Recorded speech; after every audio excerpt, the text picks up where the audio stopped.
High-ticket prospects do not want your offer. They want something else, and I will tell you in this video what they actually want. I've been able to close for my business 6 figures in sales, and those are with total strangers. I mean, you cannot think about more cold prospects than that. There's no real branding behind. It's not warm leads. We are talking cold prospects, hardcore sales, 6 figures that I've been able to close at a really young age because of what I will tell you in this video. One of the biggest lessons I've been able to learn in my experience, okay? So by the way, before we start, I'm super red. I know that my face is red right now, but it's because I've been a little bit too much in the sun in the past few days, but no worries. I'm still making this video and I'm gonna drop some knowledge here, okay? So most salespeople think that the close happens at the end of the call, but they're wrong because the close happens in the first 20 minutes after the prospect has had his first impressions over your way of communicating and asking the questions and thinking on the spot, right? The prospect will ask himself or herself, do I really trust this person to help me, actually? Is this person in front of me competent? Guess what? Most of the time, 90% of the time, if not more, the answer is no for most people. Because most people are selling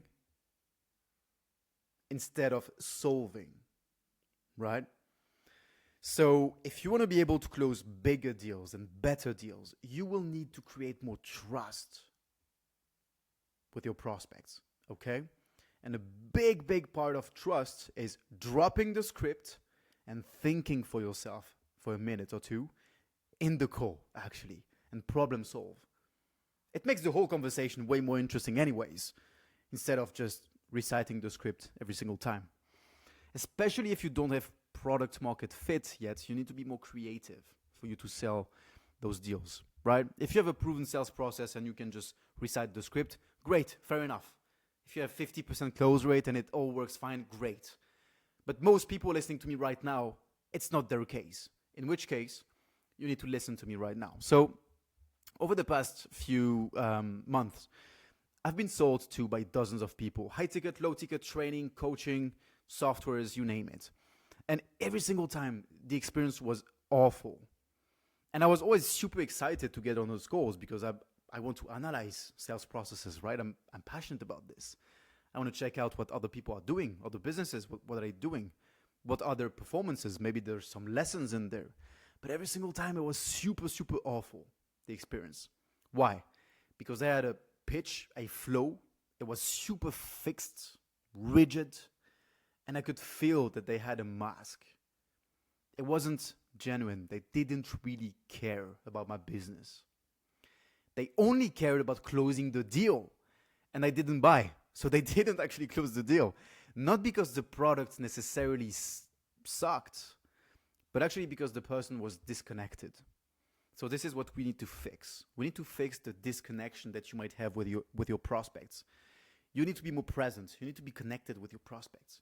Because this is the way you will be able to build trust, show competence during the call, right there and then, through direct problem solving with them. They will love it. And I know this because my prospects loved it and I've been able to close deals. So that's exactly what most of you are doing to your prospects, right? You show them that you don't care about them. What's the result? They don't buy. So we need to solve this right now. So sales is not performance, it's problem solving, okay? Great closers, they aren't persuasive. They are thought partners. So if you try to be persuasive, what I found is that when I try to be persuasive, I'm not. Because people can feel that you try. It's try hard. It's too much. But when you go a step back and you think about, I'm going to sit here in front of this prospect and I'm going to actually give value, then almost automatically, by extension, you're going to become so much more persuasive because you have those stronger foundations. There's no lack of persuasion. You don't care about persuasion. You're just there to help the prospect. And this is the most persuasive way of actually doing things in sales, right? So when I'm jumping on the call, I'm not pitching. I am diagnosing. So I ask sharp questions, open-ended questions. Usually they start with what, when, how. You can't answer to those questions by yes or no, basically. Those are better questions. Wait, there's a book here. I'm going to show you. Go ahead and read this book, The Mom Test. Amazing book.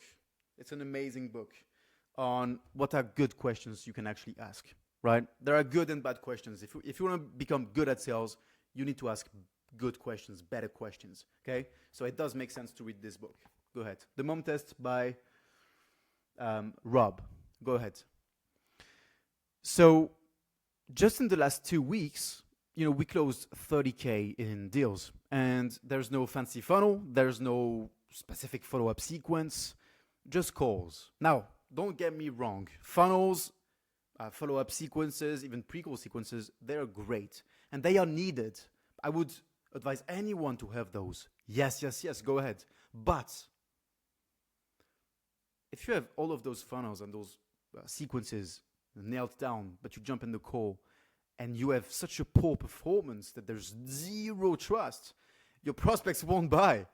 So the mission failed horribly. But if instead you jump in the call and you problem solve, it will work. Okay, so it's all about the mindset, actually. So what's the common thread here?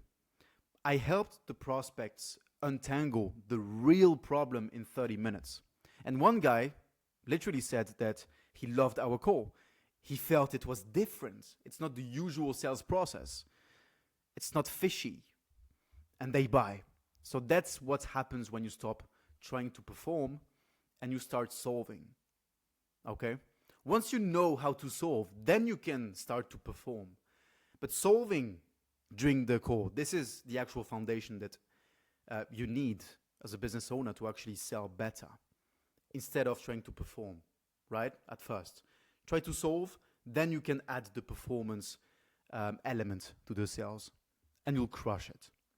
So if your close rate sucks, if you can't close bigger deals for some reason, right? If your prospects ghost you, and you don't even know why, it's not because you're bad at selling. It's because you're not actually helping them think.